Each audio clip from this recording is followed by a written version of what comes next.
कर्तावे स्तोत्रम। प्रभु यीशु मसीह के मीठे और मधुर नाम में मैं आप सबों का फिर एक बार इस यूट्यूब के चैनल पर स्वागत करता हूं। प्रभु का धन्यवाद देता हूं कल के वचन के लिए, कल के अध्ययन के लिए। कल हमने कुछ वचनों को पवित्र शास्त्र के द्वारा सीखा और उसके द्वारा कई लोगों को परमेश्वर ने आशीष दी। मैं यहोवा की विश्वास योग्यता के लिए प्रभु का धन्यवाद करता हूँ और आज फिर एक बार परमेश्वर अपनी विश्वास योग्यता को प्रकट करने के लिए हमारे मध्य में आया है। हालेलुया। प्रिय परमेश्वर का धन्यवाद दे क्योंकि वो कल, आज और युगानुयुग एक सा परमेश्वर है। धन्यवाद दे क्योंकि वो हमारे पापों के अनुसार, हमारे कर्मों के अनुसार, हमारे गुनाहों के अनुसार हमसे व्यवहार नहीं करता है। हालेलुया। पुराने समयों में बछड़े और बकरों के लहू के द्वारा पाप को ढांपा जाता था, लेकिन परमेश्वर यीशु नासरी का हम धन्यवाद दे कि उसने एक ही बार उस कलवरी के बलिदान के द्वारा हमेशा के लिए हमें पापों से और श्रापों से छुटकारा दे दिया। हालेलुया। अब वचन आपके लिए, मेरे लिए एक वायदा करता है कि धर्मी के डेरे के निकट कोई भी हानि परमेश्वर आने नहीं देगा। फिर आपका प्रश्न शायद ये होगा कि इस समय हमारे जीवन में बहुत हानि हुई है, हम तकलीफ़ों में हैं, हम विकट परिस्थितियों में हैं। ये संकट के इस दौर से गुजरने के समय में आप और मैं हैं। हालेलुया। लेकिन जब हम इसमें से परख कर निकलेंगे तो अय्यूब के समान हम सोने के नाई चमकेंगे। हालेलुया। इसी अध्ययन में हमने पिछले दिनों में सीखा कि अय्यूब की परिस्थिति बहुत विकट हो गई थी, बहुत खराब हो गई थी और उसके सबसे अधिक ज़रूरत के समय में परमेश्वर नदारत था, परमेश्वर उसके साथ नहीं था, ऐसा वो सोच रहा था। हालेलुया। जब हमारे जीवन की विकट परिस्थिति में परमेश्वर हमारी इच्छा और योजना के अनुसार कार्य नहीं करता तो हम भी ऐसा सोचने लगते हैं कि शायद प्रभु का ध्यान हमारी ओर नहीं है। हमने अय्यूब के जीवन में इस अध्ययन में देखा, अय्यूब सामने की ओर गया, उसने परमेश्वर को ढूंढा, नहीं पाया। वो पीछे अपने अतीत में जाकर खोजने लगा कि मुझसे ऐसे क्या पाप हो गए कि परमेश्वर मेरे सामने नहीं है, मेरी मदद नहीं कर रहा है, लेकिन उसने परमेश्वर को नहीं पाया। वो बाई और गया, सब प्रकार के दुनिया के काम करके उसने देख लिए, लेकिन वहाँ पर भी उसने परमेश्वर को नहीं खोज पाया। वो परमेश्वर के रिप्लेसमेंट में कुछ है क्या, वो भी उसने देखा कि ये परमेश्वर नहीं तो ये परमेश्वर है क्या, वो है क्या, लेकिन वहाँ भी उसको प्रभु नहीं मिला। वचन कहता है वो दाहिनी ओर गया और परमेश्वर के मार्ग पर उसकी इच्छा को पूर्ण करने में चलता रहा, फिर भी परमेश्वर उसको प्राप्त नहीं हुआ। आमीन। हमको तो थोड़े दिन अगर प्रार्थना करने के बाद उत्तर प्राप्त नहीं होता है तो हम में से बहुत लोग हैं जो परमेश्वर से नाराज़ हो जाते हैं। आमीन। हम सोचने लगते हैं कि परमेश्वर हमारे साथ ऐसा क्यों कर रहा है, परमेश्वर ने हमारे साथ ये सब क्यों किया है। लेकिन इसके बावजूद भी उसकी ज़रूरत के भयंकर समय में भी जब परमेश्वर अय्यूब को नहीं मिला तो भी अय्यूब कहता है मैं नहीं जानता कि प्रभु कहाँ है, लेकिन जब मैं इस परखने के समय से बाहर निकलूँगा तो मैं सोने के समान चमक उठूँगा। हालेलुया। अगर आज आप परीक्षा के समय में हैं, परखने के समय में हैं, यकीन मानिए परमेश्वर आपको उसमें से निकाल कर सोने से अद्भुत चमक को दे देगा। हालेलुया। प्रिय स्वर्ग का परमेश्वर आज फिर एक बार हमारे मध्य में है। इन दिनों जिस विषय पर हम अध्ययन और मनन कर रहे हैं, वेयर आर यू गॉड, परमेश्वर तू कहाँ है, ये उस हर एक व्यक्ति का स्वाभाविक प्रश्न है जिसके ज़रूरत के समय में परमेश्वर उत्तर नहीं देता है। हालेलुया। और मैं प्रभु का धन्यवाद देता हूँ कि परमेश्वर रोज़ पिछले 10-15 दिनों से हमारे साथ इस विषय में बना हुआ है और रोज़ परमेश्वर की आशीषों से हम भरे जा रहे हैं। हालेलुया। इससे पहले कि हम आज के वचनों में आगे बढ़े, क्यों ना हम कुछ वचनों को पढ़कर परमेश्वर का गुणानुवाद करेंगे, उसकी स्तुति करेंगे। आज हमने पढ़ने के लिए जो वचन चुने हैं वो पाए जाते हैं भजन संहिता 15 और भजन संहिता 15 के 5 वचन हम पढ़ेंगे। Psalms 15 verses 1 to 5। और मेरा पूरा विश्वास है आपके पवित्र शास्त्र आपके सामने रखे हुए हैं, क्यों ना हम सब लोग एक मन एक चित्त होकर इन वचनों को पढ़ें। वचन कहता है, हे यहोवा तेरे पवित्र तंबू में कौन रह सकता है, तेरे पवित्र पर्वत पर कौन रह सकता है। केवल वही जो खरा जीवन जीता है और जो उत्तम कर्मों को करता है और जो हृदय से सत्य बोलता है, वही तेरे पर्वत पर रह सकता है। ऐसे व्यक्ति औरों के विषय में कभी बुरा नहीं बोलता है, ऐसा व्यक्ति अपने पड़ोसियों का बुरा नहीं करता, वह अपने घराने की निंदा नहीं करता है, वह उन लोगों का आदर नहीं करता जो परमेश्वर से घृणा रखते हैं, और वह उन सभी का सम्मान करता है जो यहोवा के सेवक हैं। ऐसा मनुष्य यदि कोई वचन देता है तो वह वचन को पूरा भी करता है जो उसने दिया है। वह मनुष्य यदि किसी को धन उधार देता है तो वह उस पर ब्याज नहीं लेता, और वह मनुष्य किसी निरपराध जन को हानि पहुंचाने के लिए घूस नहीं लेता है। यदि कोई मनुष्य उस खरे जन सा जीवन जीता है तो वह मनुष्य परमेश्वर के निकट सदा सर्वदा रहेगा। हालेलुया। ये परमेश्वर का वचन है। जितनों ने मेरे साथ इन वचनों को पढ़ा है, परमेश्वर आप सबों को बड़ी बरकत और बड़ी आशीष दे। हालेलुया। हे यहोवा, तेरे पवित्र तंबू में कौन रह सकता है, तेरे पवित्र पर्वत पर कौन रह सकता है। अर्थात हे प्रभु, तेरी उपस्थिति में कौन बना रह सकता है। हालेलुया। जिनके सुनने के कान हो वो सुन ले। यहाँ पर भजन का लिखने वाला दाऊद परमेश्वर से प्रश्न पूछता है और प्रभु का उत्तर देखिए, केवल वही व्यक्ति जो खरा जीवन जीता है, नंबर 1, जो उत्तम कर्मों को करता है, नंबर 3, जो हृदय से सत्य बोलता है, वही तेरे पर्वत पर रह सकता है। हालेलुया। खरे जीवन को जीना अर्थात परमेश्वर के संगति में बने रहना, खरे जीवन को जीना अर्थात परमेश्वर के मार्ग पर चलना, खरे जीवन को जीना अर्थात परमेश्वर की आज्ञा का पालन करना होता है। हालेलुया। आगे वचन कहता है, जो उत्तम कर्मों को करता है। देखिए, परमेश्वर का वचन एक स्थान पर लिखता है, तुम्हारे अच्छे काम तो मेरे नज़र में मैले चिथड़े के समान है। तो इसका मतलब ये है पास्टर साहब कि हमने अच्छा काम नहीं करना, नहीं, अच्छे कर्म करना ही है, क्योंकि जो अच्छे कर्म करता है वो परमेश्वर के पवित्र तंबू में वास करता है। हालेलुया। तो फिर ऐसा क्यों कहा है पास्टर साहब कि हमारे अच्छे काम मैले चिथड़े के समान है? ये इसीलिए यीशु नासरी ने कहा, क्योंकि अगर आप अच्छे कर्म करके अपनी बुरी आदतों को ढांपने की कोशिश कर रहे हो, वो अच्छे काम जो आप संसार को दिखाने के लिए करते हो, वो अच्छे काम जो आप लोगों की मदद या सहायता के रूप में करते हो, अगर आप उससे लोगों में अपने स्वार्थ को देखते हो या आप मदद इसलिए करते हो ताकि आपकी वाहवाही हो, आपकी बढ़ाई हो, वो अच्छे काम परमेश्वर के नज़र में मैले चिथड़े के समान है। हालेलुया।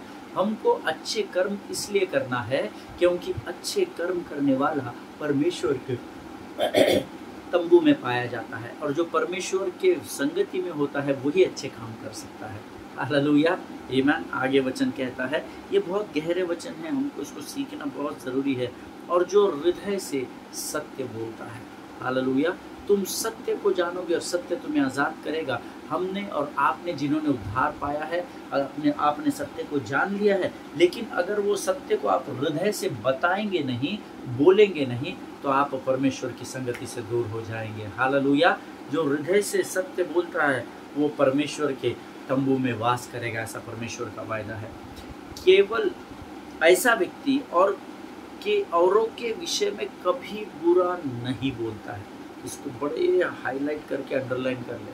इसकी हमको बड़ी विपरीत आदत पड़ी हुई है, हर एक व्यक्ति के विरोध में बुरा बोलना। हमको किसी का कोई सर पाव मालूम नहीं है, किसी ने आकर 2 बातें बोल दिया, हमने उसमें 4 बातें डालकर बोल, क्योंकि हमको एंटरटेनमेंट चाहिए। ईमान। लेकिन देखिए, परमेश्वर के तंबू में वो व्यक्ति रहता है जो कभी किसी और के विषय में बुरा नहीं बोलता है।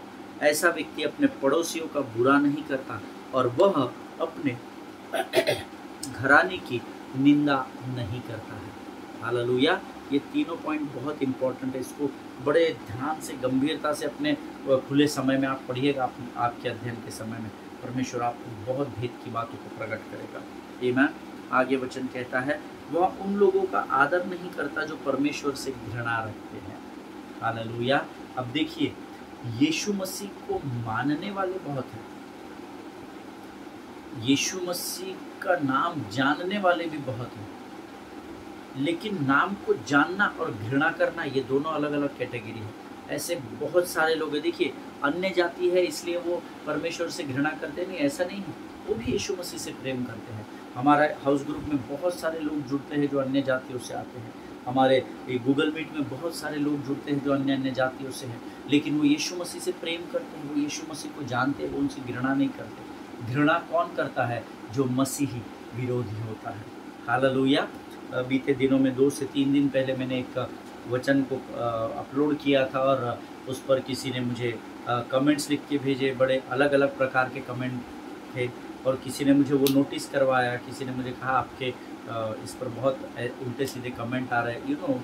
जब मैंने उन कमेंट्स को पढ़ा तो मैंने उस व्यक्ति को कहा, हाँ यीशु ही प्रभु है। जब मैंने उनसे यीशु ही प्रभु है कहा तो उन्होंने और एक मेरे विरोध में कमेंट किया, तो मैंने उनके लिए प्रार्थना लिखकर भेज दी और मैंने उस व्यक्ति को ब्लॉक कर दिया। आमीन। अभी वो रोज़ मुझसे आर्ग्यू करेगा और मैं रोज़ उससे एक दिन शत्रु को मैं मौका दे दूंगा कि मैं क्रोधित हो जाऊं, आमीन, और मैं कुछ गलत लिख दूं जिसका फायदा शत्रु उठा सके।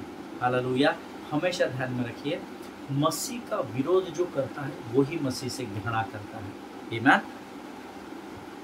बहुत सारे लोगों को ऐसे मैं जानता हूं जो मसीह को मानते हैं पर संसार के सामने आकर कबूल करने से डरते हैं। आमीन। आगे वचन कहता है, वह मनुष्य यदि किसी को धन उधार देता है तो उस पर ब्याज नहीं लेता। जिनके सुनने के कान हो वो सुन ले कि परमेश्वर क्या सिखाना चाहता है। आमीन। आगे का वचन कहता है, और वह मनुष्य किसी निरपराध जन को हानि पहुंचाने के लिए घूस नहीं लेता। हालेलुया। यदि कोई मनुष्य उस खरे जन सा जीवन जीता है तो वह मनुष्य परमेश्वर के निकट सदा सर्वदा रहेगा। खरे मनुष्य की जीवन का स्तर क्या होना चाहिए वो भजन संहिता 15 में हम सीखते हैं। आमीन। हमने जो वचन पढ़े हैं इसके द्वारा परमेश्वर आपको बड़ी बरकत और बड़ी आशीष दे। ये समय है जब हम अपना समर्पण परमेश्वर को करेंगे और हम प्रभु के वचनों में जाएंगे। Let us pray. आकाश और पृथ्वी को बनाने वाले महान और जीवित परमेश्वर, इस सुंदर और पवित्र समय के लिए हम तुझे धन्यवाद देते हैं पिता। प्रभु जी धन्यवाद देते हैं जीवन की तमाम आशीषों के लिए जो इस समय तक तूने हमारे जीवन में दी है। आज के इस पवित्र और सुंदर दिन में प्रभु हम फिर एक बार अपने शरीर, प्राण, आत्मा और बुद्धि को तुझे सौंपते हैं राजा। प्रभु जी हमारे विरोध में खुलने वाले हर एक मुख को, हमारे विरोध में उठने वाली हर एक आवाज़ को, हमारे विरोध में शत्रु की हर एक युक्त योजनाओं का खंडन हम यीशु नासरी के नाम से करते हैं राजा। इस समय हम अपने आप को यीशु मसीह के लहू में सुरक्षित करते हैं। सारी बातों में महिमा तुझको देते हैं। आगे के आने वाले वचनों को समझने के लिए लगने वाली ताकत और बल तो हमें दे राजा, समझ और बुद्धि दे राजा। सारी बातों को तुझे समर्पण करते हुए इस विनती को धन्यवाद के साथ हमारे उद्धारकर्ता जीवित परमेश्वर यीशु नासरी के मीठे और पवित्र नाम में मांगते सुन और बड़ी दया से ग्रहण कर। आमीन आमीन। हालेलुया। फिर एक बार इस यूट्यूब के चैनल पर आप सबों का स्वागत करता हूँ। कल मैंने आपको कहा था, हमने एक वचन कल पढ़ा था जिसमें पवित्र शास्त्र में लिखा हुआ है, He is the God of all comfort। दूसरा कुरिन्थियों उसका पहला अध्याय उसके 3 और 4 वचन हमने अध्ययन किए थे। और परमेश्वर कई बार वचन में लिखा है He is the God of all comfort। सारे प्रकार की हानि में आपको ये सांत्वना देने वाला परमेश्वर है, विशेष प्रकार की नहीं। अरे नहीं, मेरे कैपेबिलिटी से बाहर है, मैं इसमें शत्रु से लड़ नहीं सकता तो मैं तुम्हें सांत्वना नहीं दे सकता। नहीं, हमारा परमेश्वर पेड़ पौधा मूर्त पत्थर नहीं है, वो मुर्दों में से जीवित हो उठा है। हालेलुया। वो हमारा पिता, वो महान परमेश्वर है जिसने अपने एक शब्द मात्र से आकाश और पृथ्वी का निर्माण किया है। हालेलुया। आमीन। मैंने आपसे कल कहा था, जब हम परीक्षाओं से होकर निकलते हैं और प्रभु की महिमा को देखते हैं, वो केवल और केवल इसीलिए हमें किया जाता है, हमारे जीवन में वो परिस्थिति आती है ताकि जिन परिस्थितियों से होकर हम गुजरे हैं उस परिस्थिति में जब हम किसी और को देखें तो हम उसको जाकर कंफर्ट कर सके, हम उसको बता सके, अरे सिस्टर, अरे ब्रदर, आपको डरने की ज़रूरत नहीं है। मुझे मेरे जीवन पर भी ये तकलीफ आई थी, मैंने भी संकट और क्लेश का सामना किया, लेकिन यीशु नासरी ने मुझे सामर्थ और बल दिया और मैंने उसमें से विजय को पा लिया। हालेलुया। दूसरा कुरिन्थियों पहला अध्याय 4 वचन कहता है, परमेश्वर ने हमें परीक्षाओं से निकलकर अपनी महिमा को इसीलिए दिया है ताकि जिस परिस्थिति में परमेश्वर ने हमें विजय दिलाया उस परिस्थिति में और कोई अगर पाया जाए तो हम उसे जाकर कंफर्ट दे सके। Because God is, the Bible says, is the God of all comfort. उसने मुझे कंफर्ट दिया और मुझे यह जिम्मेदारी दी कि अब मैं जाकर संसार को सांत्वना दे सकूं। हालेलुया। आमीन। और यूहन्ना 16 हमें इस बात की गवाही देता है कि कल मैंने आपको बताया था, he would be called the comforter, who the Holi spirit. मुझे और आपको पवित्र आत्मा दिया गया है और हमारे जीवन के अंत तक और उसके बाद भी जब हम दूसरे अविनाशी जीवन में प्रवेश करेंगे तब भी पवित्र आत्मा हमारे साथ होगा। हालेलुया। आमीन। देखिए, मैं आपको एक उदाहरण देता हूँ। हमको एक डॉक्टर है जो बहुत हैंडसम है, यंग चैप, अभी अभी पास आउट किया है और बहुत हैंडसम है। उसके कपड़े पहनने का स्टाइल बहुत अलग है और बहुत अच्छे डिओड्रेंट्स और परफ्यूम्स यूज़ करता है। और जैसे ही वो हॉस्पिटल में एंट्री करता है तो बहुत सारे लोगों की धड़कनें थम जाती है कि अरे कितना हैंडसम डॉक्टर है, कितना स्मार्ट है, अरे कितना मृदुभाषी है, कितना अच्छे से बात करता है, कितना पोलाइटली बात करता है। और जब वो अपने केबिन के अंदर जाता है तो बहुत सारे लोग चाहते हैं कि वो अपनी अपॉइंटमेंट्स उस डॉक्टर के द्वारा पूर्ण करें। अपने जीवन की तकलीफ या अपने शरीर की तकलीफ को वो उस डॉक्टर के पास, तो वो बहाने से उससे उतना समय वो साथ में बिता पाएंगे। आमीन। एक डॉक्टर ये हो गया। दूसरी तरफ एक ऐसा बुजुर्ग व्यक्ति है जिसके सिर के बाल खत्म हो गए हैं, जिसका बहुत बड़े ग्लासेस का एक स्पेक्टेकल्स उसने पहना हुआ है, उसको वो झुक कर चलता है, कपड़े उसके ढंग के नहीं होते हैं, लेकिन इसके पास 40 वर्ष का एक्सपीरियंस है।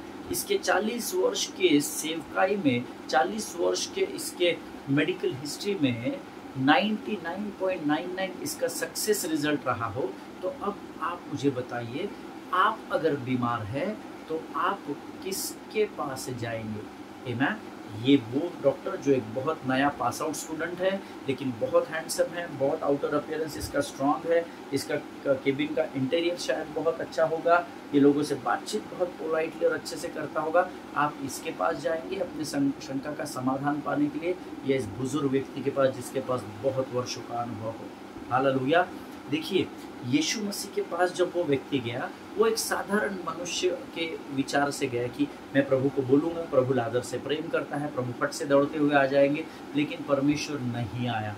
आमीन। लेकिन परमेश्वर जब बाद में आया तो शायद वही व्यक्ति जो बुलाने गया होगा उसको देखकर सोच रहा होगा, ये इतना एक्सपीरियंस्ड आदमी है, इतने बड़े बड़े चिन्ह चमत्कार यीशु मसीह ने किए, लेकिन इसके घर के लोगों के, इसके परिवार के लोग, समान लोग हैं, इनकी मदद करने नहीं आया, ये तो मुझे समझ में नहीं आया भाई ऐसा क्यों हुआ। या आस पड़ोस वालों ने कहा होगा, बहुत सारे लोगों ने अलग अलग बातें की होगी, और हम सीख रहे कि यीशु रोया। यीशु इसलिए नहीं रोया क्योंकि लोग उस पर अविश्वास दिखा रहे थे। आमीन। यीशु इसलिए रोया क्योंकि यीशु उस परिवार से प्रेम करता था, उस परिवार के दुख को देखकर वो भी दुखी हो गया। आज अगर आप किसी दुख में हैं, यकीन मानिए परमेश्वर आपके साथ आपके दुखों में सहभागी होने वाला परमेश्वर है। हालेलुया। आमीन। देखिए, जब हम अलग अलग परीक्षाओं से परख कर निकलते हैं, और जब हम जब लोग इन बातों की गवाहियों को जो हमारे जीवन में परमेश्वर ने हमारे कठिन समय में की थी, उन गवाहियों को जब सुनते हैं, या हमारे करीबी लोग जब उन गवाहियों को देखते हैं, तो वो उनके कठिन समयों में हमारे पास चले आते हैं ताकि हम उनको कंफर्ट दे सकें। वो आप जानते हैं वो आपके पास क्यों आते हैं? क्योंकि उन्होंने आपका समय देखा हुआ होता है। हालेलुया। इसीलिए हमको गवाही का देना बहुत ज़रूरी होता है। आमीन। पौलुस ने पवित्र शास्त्र में बहुत ही सुंदर तरीके से इसको अपने अनुभव के द्वारा लिखा है, बहुत सुंदर तरीके से। मुझे ये वचन बहुत अच्छा लगता है। पौलुस की जो सेवकाई थी वो जेंटाइल्स में थी, अन्य जातियों में थी। अन्य जातियों में पौलुस ने सेवा की, क्योंकि पौलुस जब कभी भी जूइश लोगों के पास या यहूदियों के पास गया, उसने मार खाई, उसकी लोगों ने सुनी नहीं। जूइश लोगों के लिए या यहूदियों के लिए और बाकी लोगों के लिए कौन था? मसीहा का काम किसने किया? यीशु मसीह के बाद पतरस ने किया। हालेलुया। लेकिन अन्य जातियों के लिए परमेश्वर ने पौलुस का चुनाव किया था। इस बात को स्मरण रखिएगा, जो नोट्स लिखते हैं उसमें लिख लीजिएगा। और यहाँ पर अब पौलुस परिपक्व हो चुका है, उसका अनुभव बहुत अच्छा है, और अब वो पवित्र शास्त्र में अपने अनुभव के द्वारा एक बात को लिख रहा है। गलातियों की पुस्तक उसका 6वां अध्याय उसका 17 वचन हम पढ़ेंगे। The book of Galatians chapter 6 and verse 17। गलातियों की पुस्तक 6वां अध्याय 17 वचन। आगे को कोई मुझे दुख न दे, क्योंकि मैं यीशु के दागों को अपनी देह में लिए फिरता हूँ। शायद बहुत लोग सोच रहे होंगे इसका अपने अध्ययन से क्या लेना देना है, मैं समझाऊंगा आपको।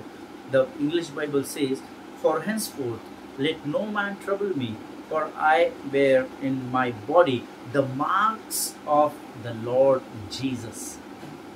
मैं यीशु के दागों को अपनी देह में लिए फिरता हूँ। What does that mean, pastor? इसका अर्थ क्या है पास्टर? हम कनेक्ट नहीं कर पा रहे दागों को, और अंग्रेजी में जो द मार्क्स, ये जो शब्द आया है ना, in other words it says when God called me he branded me. आमीन। हम जो कपड़े पहनते हैं ना, उसके पीछे एक स्टिकर लगा हुआ होता है, बैक नेक में, है ना, नेक में पीछे साइड में एक स्टिकर लगा हुआ होता है। उस स्टिकर पर उस कंपनी का नाम लिखा होता है। पीटर इंग्लैंड एक कंपनी है।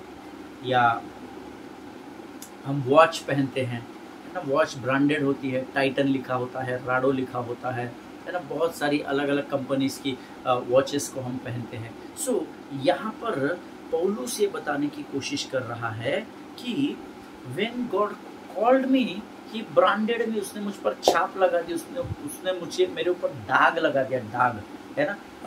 आप में से कितने लोगों को स्मरण है पता नहीं, लेकिन जब हम छोटे थे तो हमको पोलियो के दाग लगते थे, है ना। और ये आप देख पा रहे हैं कि पता नहीं, लेकिन ये एक मार्क हो जाता था, इसको दाग लगा दिया जाता था, ये मार्क हो जाता था, है ना। इसको कहते हैं द मार्क।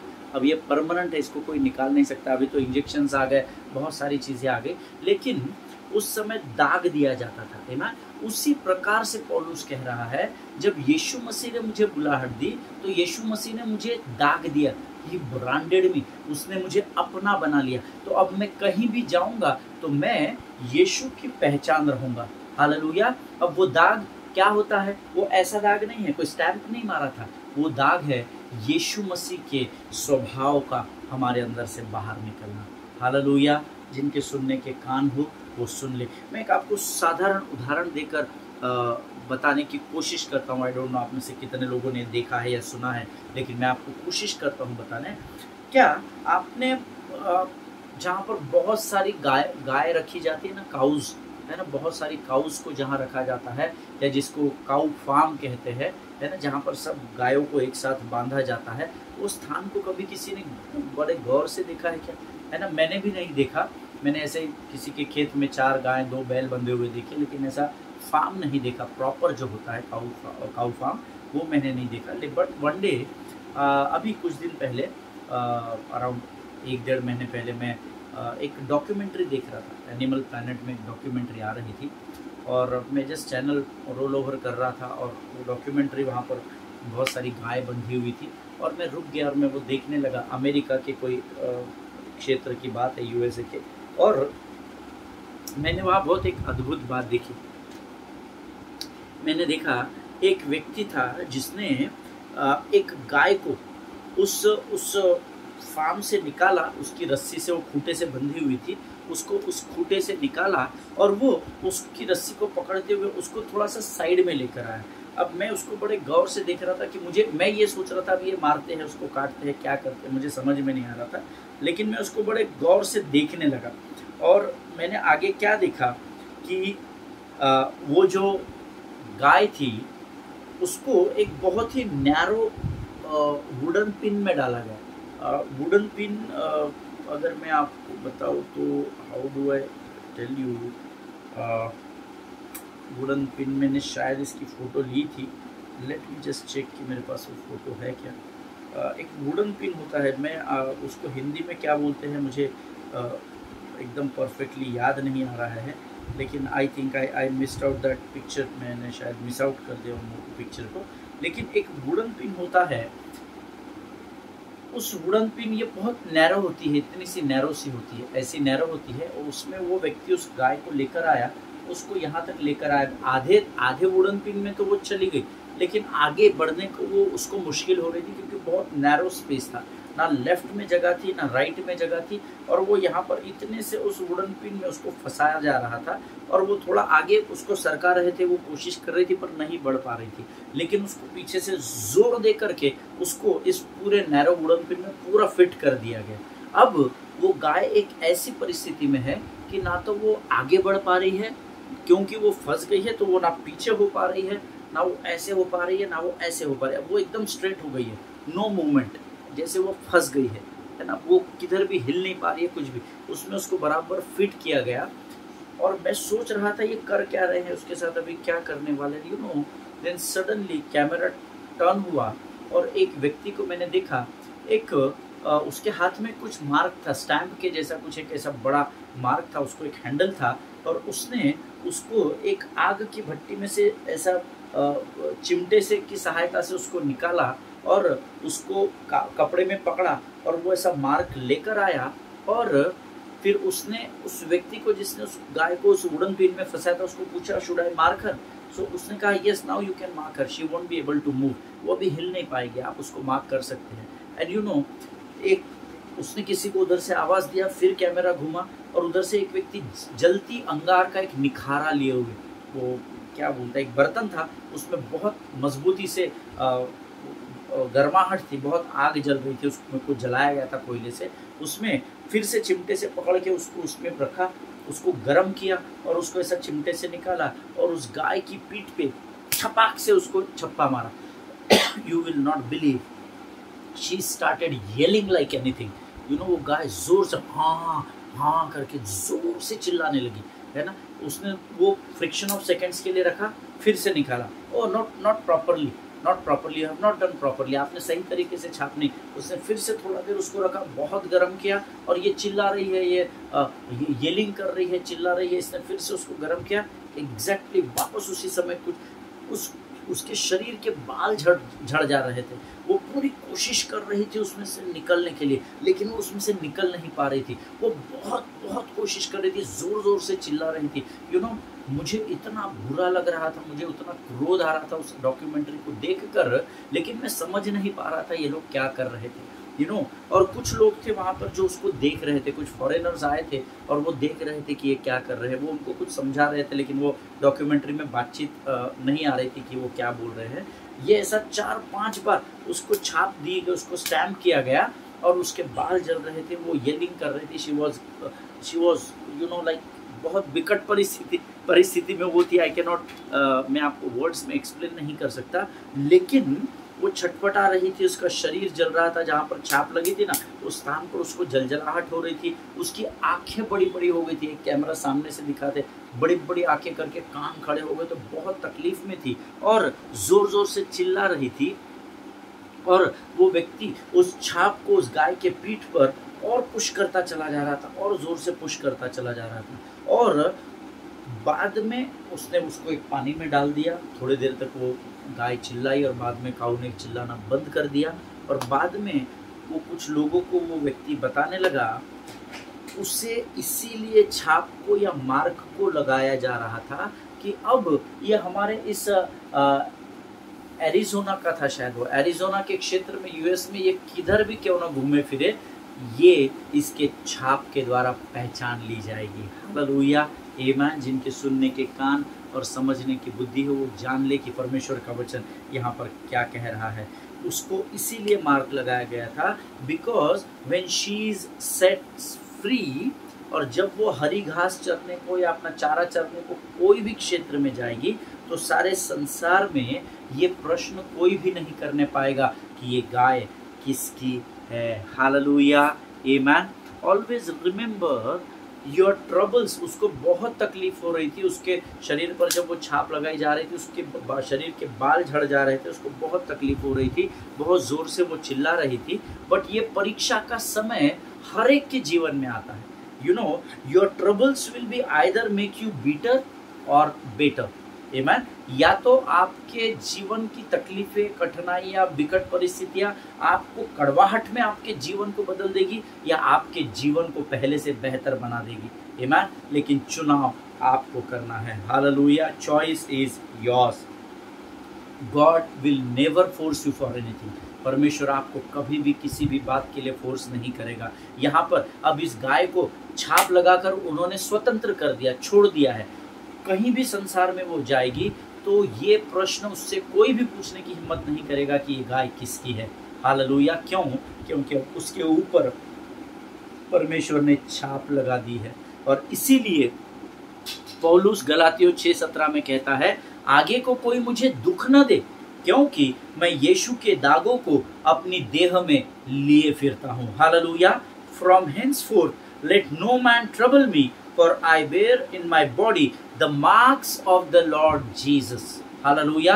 आज परमेश्वर के पवित्र आत्मा की छाप मेरे और आपके जीवन पर लगी है। लेकिन क्या जब आप अन्य जातियों में जाते हैं, जब आप संसार में जाते हैं, तो क्या आप इस बात को लोग जानते हैं कि आपके जीवन शैली के द्वारा कि आप यीशु मसीह के लोग हैं, कि पवित्र आत्मा की छाप आपके ऊपर लगी हुई है? आमीन। ये सोचिएगा इस प्रश्न पर। ये प्रश्न के साथ आज मैं आपको यहाँ पर आज हम समाप्त करेंगे। इस पर बड़े ध्यान से मनन कीजिएगा। क्या आज आपका उठना, बैठना, बोलना मसीह की गवाही देता है? क्या लोगों तक वो छाप पहुँच रही है कि अरे हाँ, ये यीशु मसीह के पीछे चलने वाले लोग हैं? आमीन। प्रभु इन बातों को समझने में इस वचन के द्वारा आपको आशीष दे। हमारा समय आज समाप्त हो गया है। आइए इस समय हम अपनी आंखों को बंद करें और प्रार्थना करें। खुदावन प्रभु यीशु नासरी के मीठे और पवित्र नाम में हम इस सुंदर समय के लिए तुझे धन्यवाद देते हैं राजा।